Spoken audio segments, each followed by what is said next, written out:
बिस्मिल्लाहिर्रहमानिर्रहीम। लाखों करोड़ों दुरूदो सलाम मोहम्मद मुस्तफ़ा सल्लल्लाहु अलैहि वसल्लम और आले मोहम्मद पर। मैं हूं उमर दराज गोंदर। जनाब, मैंने आपको बताया था कि वो जो नाराज अरकान हैं वो बगावत के लिए पर तोल रहे हैं, और बगावत भी कैसी कि मैं आपको ये बता सकता हूं कि वो इस सिलसिले में ये कह रहे हैं कि जनाब हम जो है अब जो कातिल का जोरे बाजू है वो देखना चाहते हैं, और कहते हैं कि सरफरोशी की तमन्ना अब हमारे दिल में है, देखना है जोर कितना बाजुए कातिल में है। हुआ यह कि पाकिस्तान तहरीक इंसाफ ने रात की सियासी कमेटी में 6 लोगों के नाम दे दिए, जिसमें इरफान या खुरम ज़ीशान या बाकी जो खातून हैं उनका नाम आयशा बानो का नहीं था। अब उन अरकान ने आज आपस में मीटिंग की है, और मैंने आपको कहा था उन्होंने मीटिंग करके आज फैसला करना, और इम्कान यह है कि वो वापस ले लेंगे ताकि स्मूथली चीजें आगे चलें।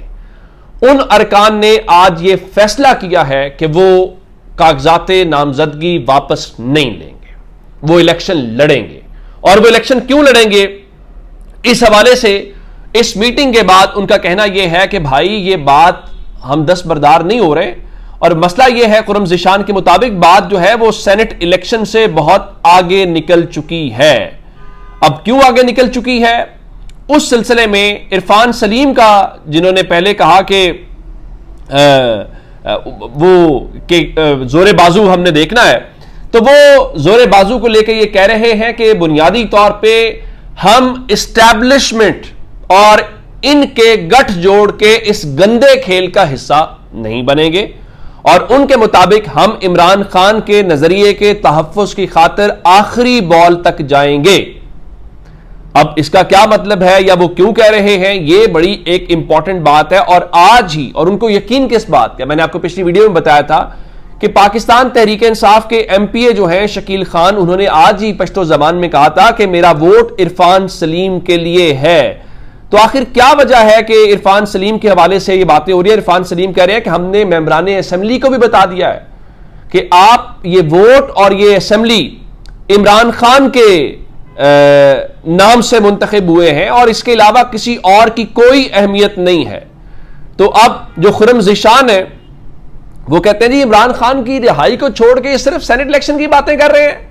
और कहा मैं सेनेट का उम्मीदवार हूं लेकिन पीछे नहीं हटूंगा। उसकी वजह क्या है, सेनेट की ओहदा या कोई चीज मानी नहीं रखती, और सेनेट की सीट मेरे जूते की नोक पर है, लेकिन मैं इमरान खान का यह नजरिया है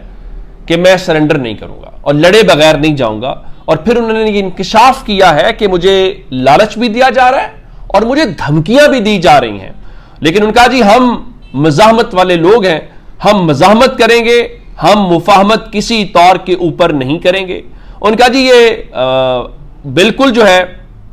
मज़ामत होगी, चाहे वो अपनों के खिलाफ हो चाहे वो मुखालिफिन के खिलाफ हो, और इमरान खान और बुशा बीबी को जो नाहक कैद करने वाले हैं उनके साथ गठ जोड़ जो है वो हमें मंजूर नहीं है। लेकिन लोग सवाल एक जरूर उठा रहे हैं कि नहीं, जब खुरम ज़ीशान ये कहते हैं कि भाड़ में जाए सियासत और नशिस्तें, हम उसूल पे खड़े हैं और खड़े रहेंगे, लोग ये कह रहे हैं कि अगर ये बात आप कर रहे हैं कि आप मरूब नहीं होंगे, ये सारी बातें हैं, तो फिर क्या मुराद सईद भी इस्टेब्लिशमेंट के साथ गठ जोड़ के नतीजे में आ रहे हैं? तो मेरा ख्याल है कि पार्टी के अंदर जो डिसिप्लिन के मामलात है तहरीक इंसाफ के, वो सही चीजें नहीं है। उसकी वजह क्या है, क्या बैरिस्टर गौहर ये कह रहे हैं कि देखिए जी सियासी कमेटी ने फैसला किया है कि जिनको इमरान खान ने नामजद नहीं किया वो अपने कागजात वापस लें, और सियासी कमेटी के फैसले पर अमल दरामद ना होने की सूरत में जो है वो हम कार्रवाई करेंगे। देखें, बात सिर्फ ये है कि अगर आप ये बैठ के सुनते, मसाइल को अच्छे तरीके से हल करते, तो ये शोर ना पड़ता। और अब उसके बीच में जरा एक और खबर जरा सुन लें जिससे पता चलता है कि हो क्या रहा है। चले, तहरीक इंसाफ की आपस में नाराजगी तो समझ आती है, और यह भी इम्कान है कि वो लोग दस्तबरदार ना हों और वो इलेक्शन लड़ें, तो यह भी तो मुमकिन है कि तहरीक इंसाफ के जो MPAs हैं वो बजाय इसके कि किसी और को वोट करें, वो ये फैसला करें कि हम इरफान सलीम को जितवाएंगे, हम खुरम ज़ीशान को जितवाएंगे, या जो बाकी कैंडिडेट्स हैं, क्या उनको नहीं पता कि ये जेन्युइन वर्कर्स हैं? क्या उनको नहीं पता कि इन्होंने मारे खाई हैं? उन MPAs के साथ भी तो यही कुछ हुआ है। क्या वो मिर्जा अफरीदी के साथ खड़े होंगे? तो सरप्राइज हो सकता है। लेकिन उससे भी अब जरा एक दिलचस्प बात यह है कि तला महमूद जो साबिक सेनेटर है, अच्छा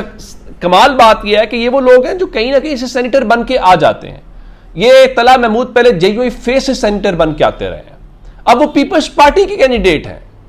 अब उनका इतना बड़ा बिजनेस है बैटरियों का या बाकी जो सरमायाकार हैं, तो पाकिस्तान के अंदर सेनेट यूं लगता है जैसे ये बनाया तो अपर हाउस गया था, जिसको हाउस ऑफ इंटेलेक्चुअल्स, जिसके पीछे माइंडसेट है कि सोसाइटी के वो लोग जो अवामी सियासत में नहीं आते, तो उन टेक्नोक्रेट्स को, उन इंटेलेक्चुअल्स को, उन साहिब इल्म शख्सियत को ऐवान में लाया जाए ताकि डिबेट इवॉल्व हो।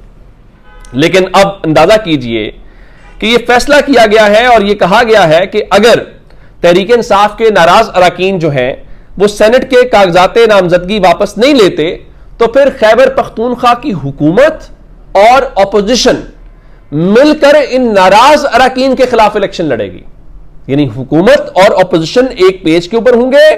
और ये पीपल्स पार्टी के उम्मीदवार तला महमूद का फैसला है और उनके मुताबिक जिस इजलास में यह फैसला हुआ है, अली अमीन गंडापुर इस इजलास के अंदर शरीक थे। तो आप यूं कहिए कि अब जो खैबर पख्तूनख्वा हुकूमत है वो नून लीग, पीपल्स पार्टी, जेयूआई, वो आपस में कोलेशन के साथ तहरीक इंसाफ के इन लोगों के खिलाफ जो समझते हैं कि ज्यादती हुई है, वो नजरियाती लोग हैं, उनके खिलाफ इलेक्शन मिलकर लड़ेंगे। अगर मिलकर इलेक्शन लड़ेंगे तो यह कितना दिलचस्प होगा। तो क्या इमरान खान को यह भी बताया जाएगा कि हमने नून लीग के साथ मिलकर इलेक्शन लड़ा है, हमने पीपल्स पार्टी के साथ मिलकर इलेक्शन लड़ा है? और अगर गंडापुर साहब की ख्वाहिश थी कि बिला मुकाबला आपने करवाना है, तो इमरान खान तक ये बात भी पहुंचाते और बैरिस्टर सैफ की मुलाकात तो हो जाती है, बाकी लोगों की मुलाकात नहीं होती। बैरिस्टर सैफ तो इमरान खान के ज्यादा अजीज हैं और अलीमा खान अजीज नहीं है कि अलीमा खान की मुलाकात नहीं होने देनी और बैरिस्टर सैफ की मुलाकात होने देनी है, इसलिए कि आपको पता ही है कि वो क्यों जाते हैं। अच्छा, इस एक चीज और बीच में, जब गंडापुर साहब के हवाले से कुछ चीज आती है ना ऐसी, जहां पे कुछ ऐसे मामलात हों, तो उनके फौरन वारंट गिरफ्तारी भी जारी हो जाते हैं और पता चलता है जी वो बड़ी कुर्बानी दे रहे हैं और वो तो बिल्कुल, उनको कहना कि वो कोई एस्टैब्लिशमेंट के फेवरेट हैं या कोई ऐसी चीज है तो वो काबिल कबूल नहीं होगी। आज इस सिलसिले में 8 साल एक पुराना केस था शराब और असलहा बरामदगी का, उसमें अली अमीन गंडापुर के खिलाफ जो इस्लामाबाद की मकामी अदालत है